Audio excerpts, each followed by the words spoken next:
Opioids have been one of Appalachia's largest problems. According to the CDC, it has been an epidemic since the late 1990s. It has been an issue so long there are adults who have never lived without being haunted by the opioid epidemic. One of the most fatal opioids is fentanyl.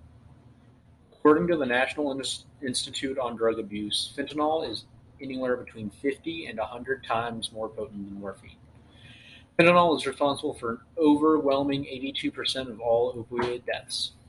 This issue is a community issue, and being aware, informed, and prepared is the best way to protect people you care about.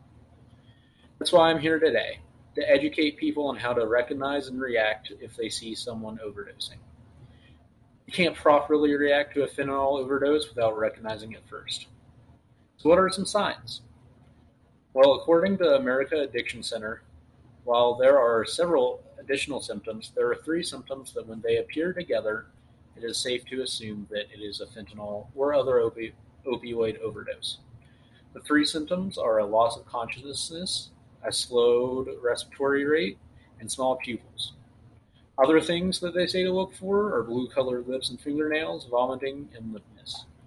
Note again that the first three, loss of consciousness, shortness of breath, and small pupils, are some of the main things that kind of separate it from a bunch of other medical issues that it might be. So, what do you do when you see someone who you think is overdosing? First and foremost, always call 911 to get that person professional and definitive care. Give the paramedics any and all information you can get on the phone and when they arrive. Secondly, administer Narcan.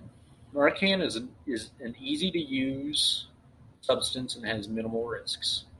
It comes in tiny containers that you push in the nose and spray twice. Although there are trainings available, Narcan is easy to use and doesn't require any trainings to buy. However, Narcan, like almost all other medical treatments, could have side effects, and it is always important to let first responders know that it was given to the person overdosing. So what do you do now? Well, go educate yourself further how to notice and react when someone is overdosing on fentanyl and other opioids is just one way to fight against the opioid epidemic.